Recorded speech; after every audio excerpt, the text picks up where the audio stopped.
Merci beaucoup. Nous sommes là dans votre magazine et La Vérité qui Libère, votre magazine que vous aimez beaucoup et vous attendez beaucoup à la maison pour suivre la parole de l'Éternel. Nous sommes là. Je vous dis bonsoir chez vous. Bonsoir, Ancien Hébert. Bonsoir. Bonsoir, pasteur. Bonsoir. Alors, nous allons toujours continuer avec notre thème de base, les combats spirituels avec le pasteur François Kawa, avec l'ancien Hébert. Nous allons toujours continuer avec le même thème. Je ne sais pas aujourd'hui, papa nous a préparé quoi, bien avant de commencer la prédication ou l'enseignement d'aujourd'hui. Le pasteur doit prier pour cet instant. Seigneur, nous te disons merci. C'est toi le maître des temps et des circonstances. Tu savais que la journée d'aujourd'hui, nous devions aussi partager cette parole. Merci pour cette opportunité que tu nous offres dans cette chaîne héritage pour partager avec ton peuple. Nous voulons que ton esprit puisse nous dominer et tous ceux qui écoutent, qu'ils soient sous la puissance du Saint-Esprit. Nous prions au nom de Jésus. Amen. Amen. Bonsoir, bien-aimés dans le Seigneur. Bonsoir. Nous sommes là pour continuer avec ce que nous avons commencé, comme frère Abraham l'a dit dans l'introduction. Nous sommes en train de partager le sujet ou le terme important qui traite le combat spirituel. Et nous sommes au premier sous-point qui parle de méthode ou les manœuvres du diable. Et là, nous sommes en train de voir le mensonge du diable. Et ce mensonge, nous le traitons d'abord sur l'enseignement qui court, qui ne cadre pas avec la parole de Dieu. Et nous sommes au troisième type d'enseignement de ce mouvement de combat spirituel qui nous enseigne de lier les esprits territoriaux avant d'évangéliser. Je disais la fois passée que le contenu de leur enseignement en ce qui concerne lier les esprits territoriaux, il s'agit d'identifier l'esprit qui domine le territoire et puis le faire quoi? Les lier. J'ai dit ceci, ce système passe du territoire et réduit même au niveau individuel. C'est ce que nous allons voir aujourd'hui. Nous avons vu la fois passée lier les esprits sur le niveau territorial. Mais maintenant, c'est sur le niveau individuel. Identifier l'homme fort. Alors, je me pose la même question de la fois passée, cet enseignement est-il biblique? Ma réponse reste la même, non, non et non. C'est un non catégorique, ce n'est pas un enseignement biblique. Alors pourquoi il est enseigné dans l'église du Christ? Pourquoi? C'est parce que le deux textes de Matthieu, qui les sert comme soubassement, a été mal interprété dans son contexte. Ils évitent d'interpréter ce texte dans leur contexte. Souvenez-vous de l'introduction des premiers jours, frère Abraham, je disais qu'il y a un principe d'interprétation qui dit un texte hors de son contexte, il devient un prétexte. Alors pour dire qu'ils ont déjà leur pensée, ils cherchent tout simplement un verset biblique pour les appuyer. Nous allons lire le deux textes qui sert comme soubassement de cet enseignement. Matthieu chapitre 16, versets 16 à 19. C'est surtout le verset 19 qui nous intéresse, mais on va lire tous les textes. Et le deuxième, c'est toujours Matthieu, mais chapitre 18, versets 15 à 18. Rapidement, vous êtes. Nous lisons Matthieu chapitre 16, le verset 16 à 19, au nom de Jésus. Amen. Simon-Pierre répondit, « Tu es le Christ, le Fils du Dieu vivant. » Jésus, reprenant la parole, lui dit, « Tu es heureux, Simon, fils de Jonas, car ce ne sont pas la chair et le sang qui t'ont révélé cela, mais c'est mon Père qui est dans les cieux. Et moi, je te dis que tu es Pierre, et que sur cette pierre, je bâtirai mon église, et que les portes du séjour des morts ne prévaudront point contre elle. Je te donnerai les clés du royaume des cieux, et ce que tu lieras sur la terre sera lié dans les cieux, et ce que tu délieras sur la terre sera délié dans les cieux. Amen. Chapitre 18. Nous lisons Matthieu chapitre 18, le verset 15 à 18. Si ton frère a péché, va et reprends-le contre toi et lui seul. S'il t'écoute, tu as gagné ton frère. Mais s'il ne t'écoute pas, prends avec toi une ou deux personnes, afin que toute l'affaire se règle sur la déclaration de deux ou de trois personnes, ou de trois témoins. S'il refuse de les écouter, dis-le à l'église. Et s'il refuse aussi d'écouter l'église, qu'il soit pour toi comme un païen et un publicain. Oui, continue. Je vous le dis en vérité, tout ce que vous lierez sur la terre sera lié dans le ciel, et tout ce que vous délierez sur la terre sera délié dans le ciel. Oui. Alléluia. Amen. C'est très important en lisant ces deux textes. Et c'est un texte riche dans les enseignements. Mais ces deux expressions, liées et déliées, étaient familières pour les Juifs de l'époque de Jésus-Christ, bien sûr. Ce sont des expressions qu'on utilisait régulièrement. Lorsque le docteur de la loi les utilisait pour déclarer qu'une chose était interdite, il disait cette chose est liée. Et une chose permise, il utilisait être délié. Alors, les rabbins, et aussi lorsqu'ils utilisaient lié délié pour statuer sur les doctrines ou pour déterminer des rites légaux, ils disaient ce qui est légal, c'est ce qui est permis, c'est-à-dire délié, et ce qui est illégal est fait quoi? Est lié. Quand Jésus parlait aux disciples, il n'avait pas la difficulté de comprendre ce qu'il voulait dire. Quand il parle de lié et délié, c'est permis ou bien c'est n'est pas permis, c'est interdit. Alors, lorsque nous entrons dans le contexte de ces deux textes, voici le premier contexte de chapitre 16 de Matthieu.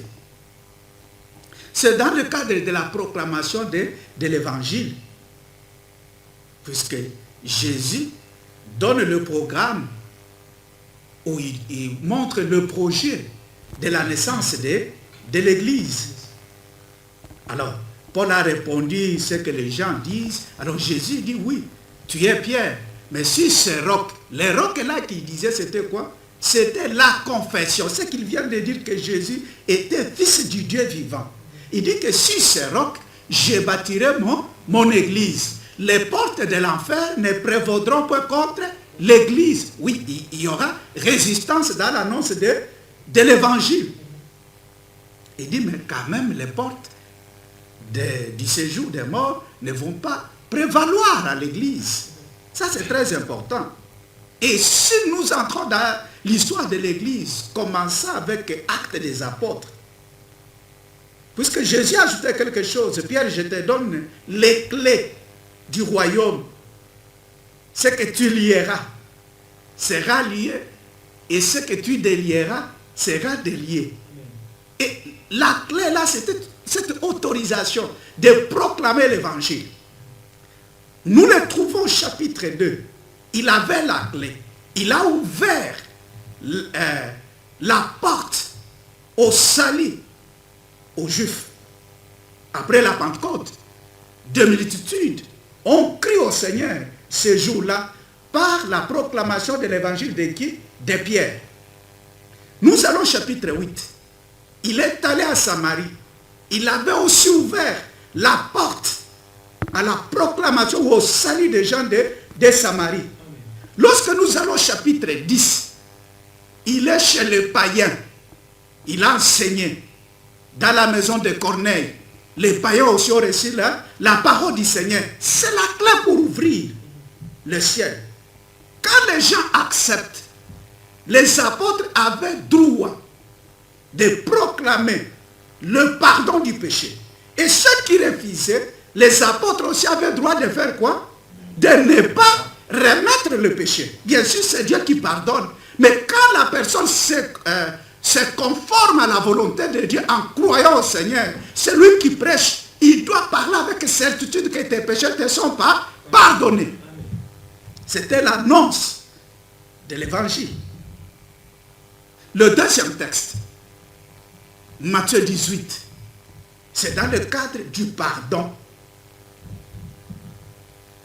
Il dit, si ton frère a péché, va le voir une fois, deux fois, s'il refuse, prends un frère et allez encore exhorter le frère.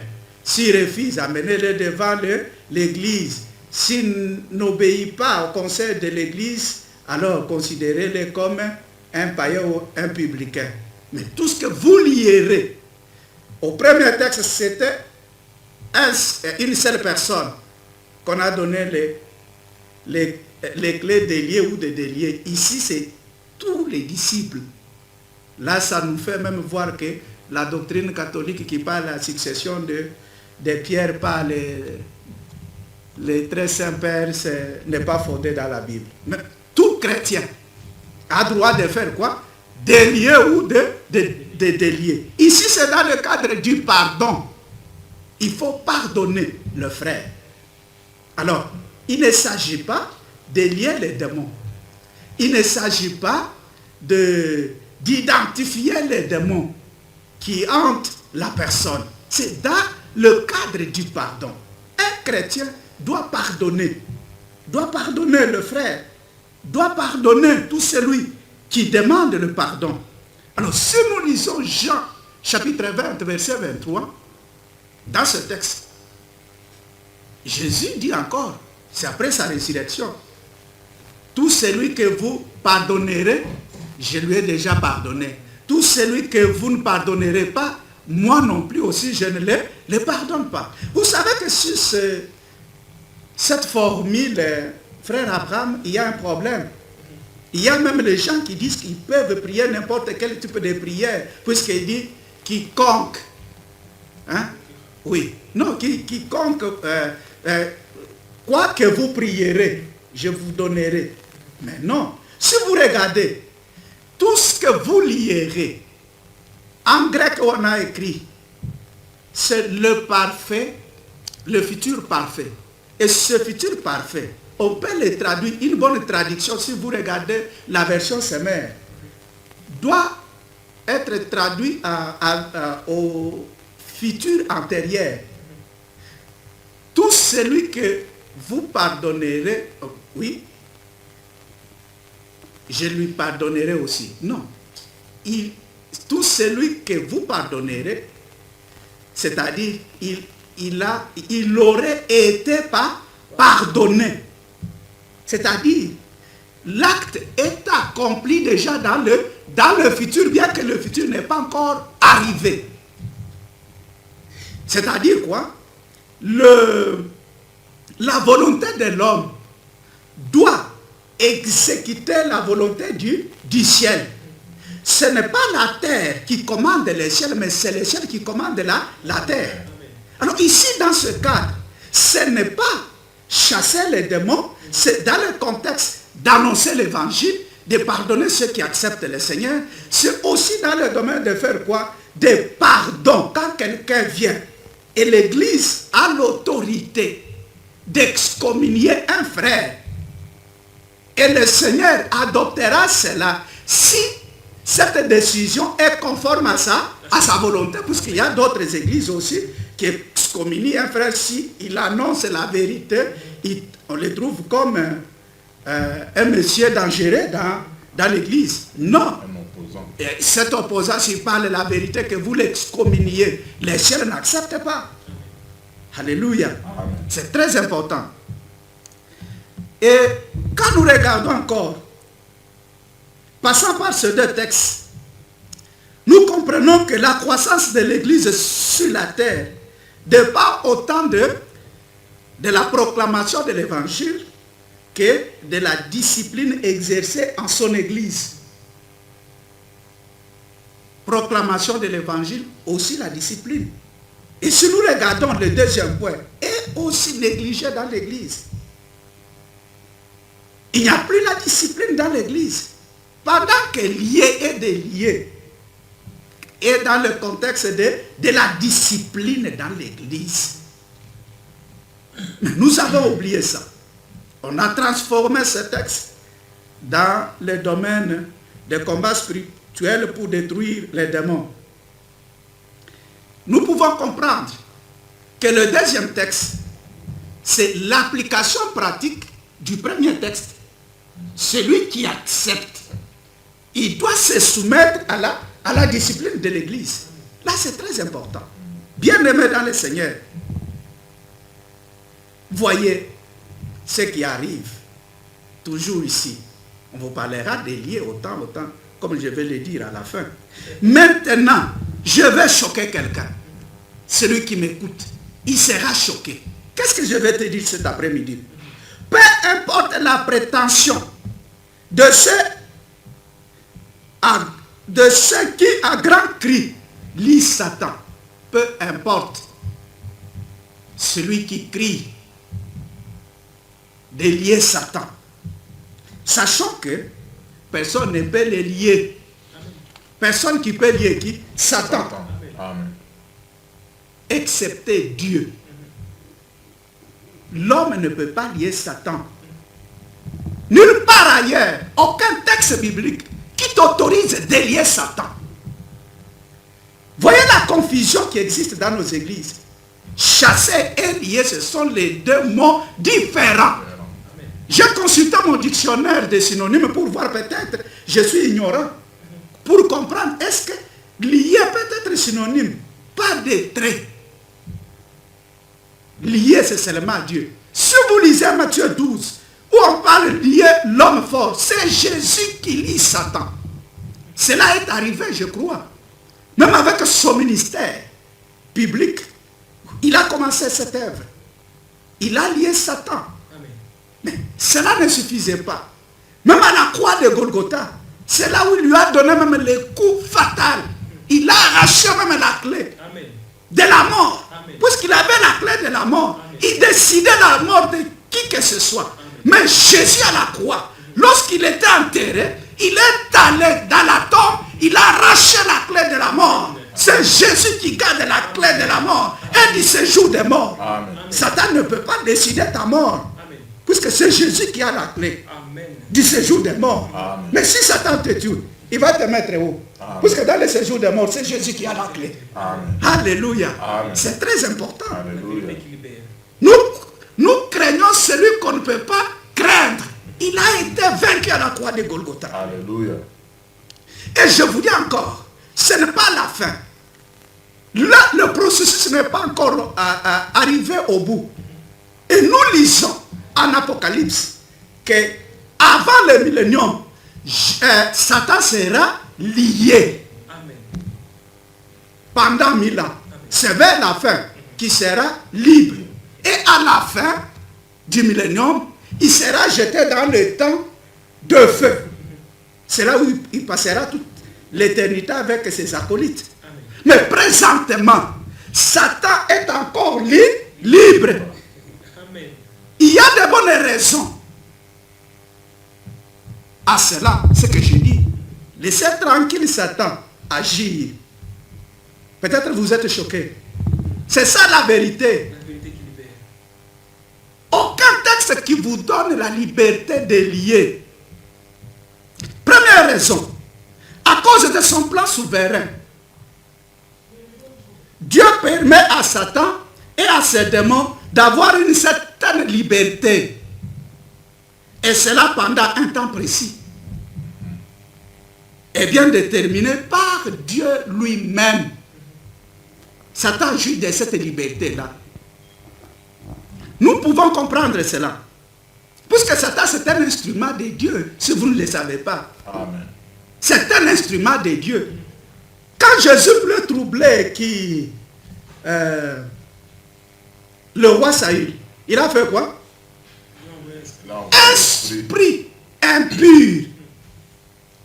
Cet esprit impur était dans le camp de Dieu. Non. Amen.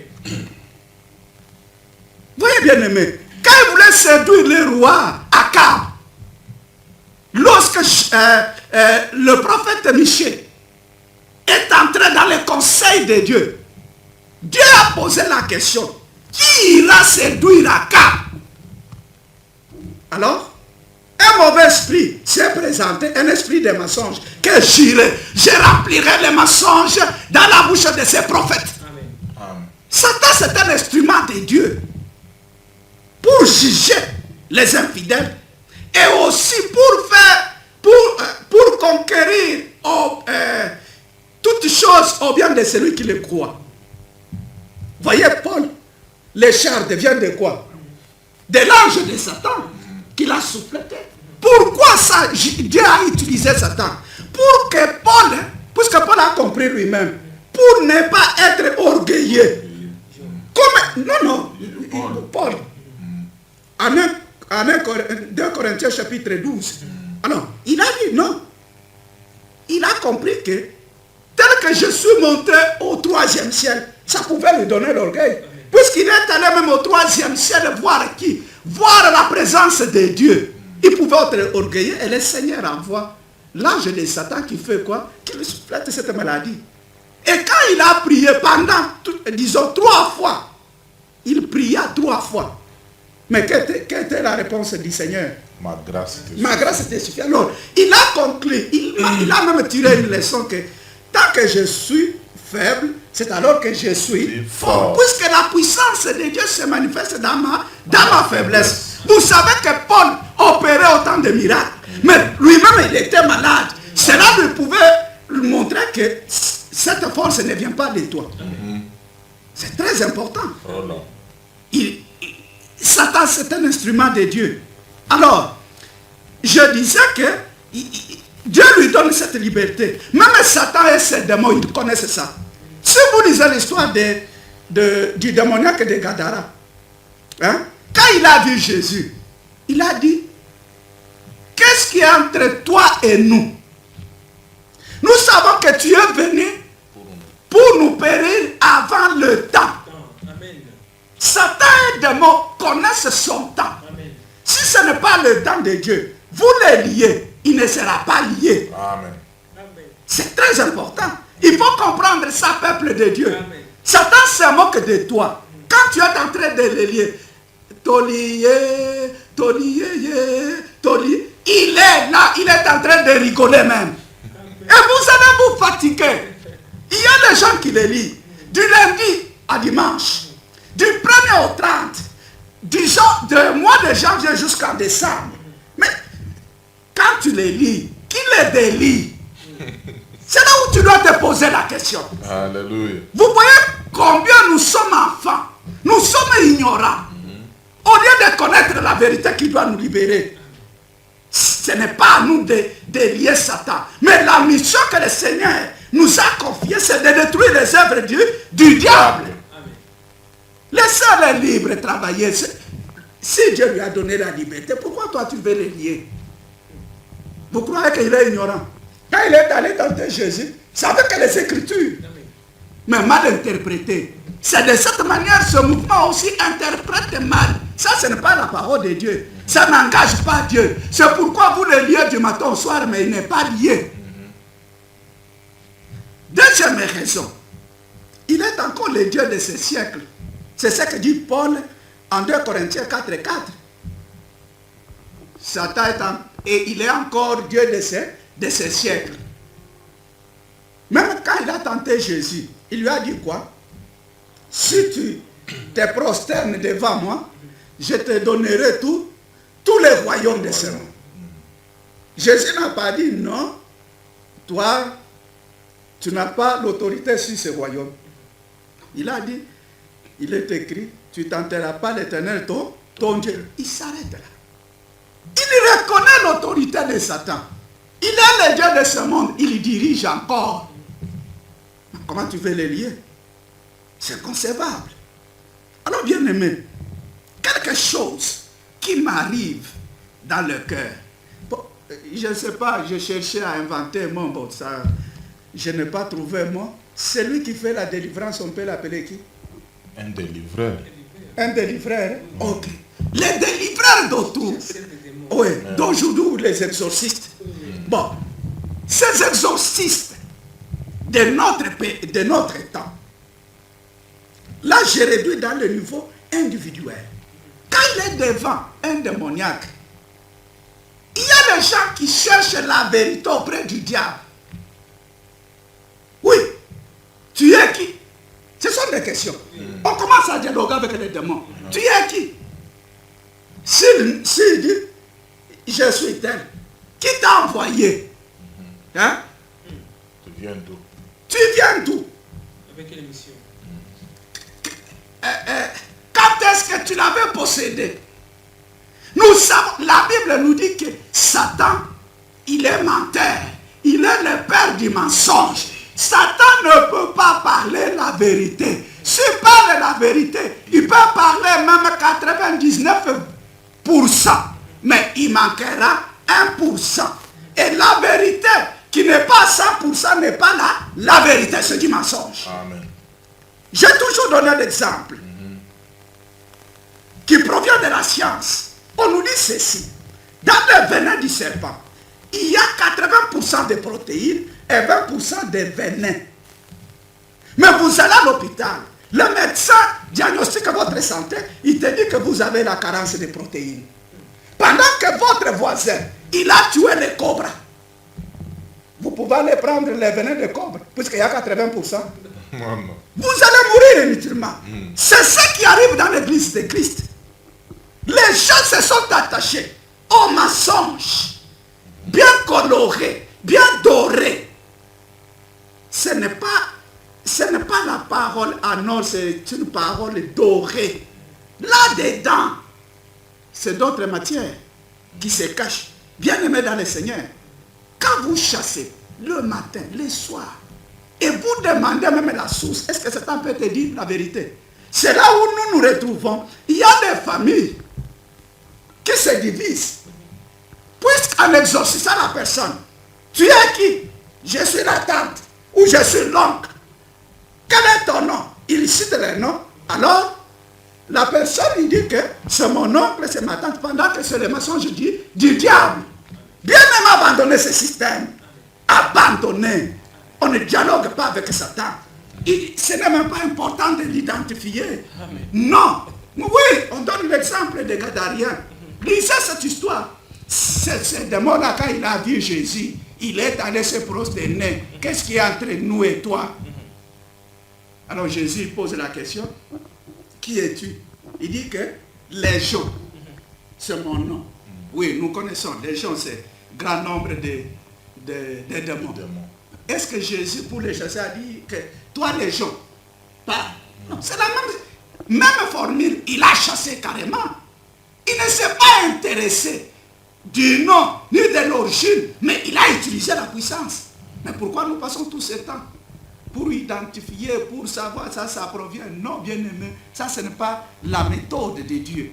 Et pour terminer, dans ce courant, nous trouvons aussi les déclarations somptueuses et les accusations injurieuses.